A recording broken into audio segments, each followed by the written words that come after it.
Қымбатты да сыйлы Гүлсім құдағиды бүгінгі туған күнімен шын жүректен құттықтаймыз. Сізге зор денсаулық, ұзақ ғұмыр, қажымас қайрат тілейміз. Өсірген перзенттеріңіздің тек қана қызығына кенеле беріңіз. Сыйластығымыз мәңгілік болсын. Әмәнда, Алланың назарында, бақыттың базарында шалқып өмір сүре бергейсіз. Өмірден басқа бақты сұрамайын, елміз ғой жасайтығын құда жайын. Бүгінгі мерекеңіз құтты болсын, Алла қосқан алтындай құдағиым. Шөбере шөпшек сүйіп қартайғасын, әже болып қалайша марқаймасын. Екі жастың себебінен жекжат болдық, арамызда сыйластық ортаймасын. Құтты болсын бүгінгі мерекеңіз, шаңырақтан кетпесін берекеңіз.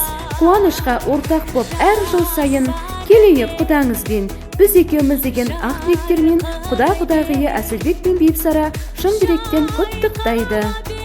Қуанып балаша құттықта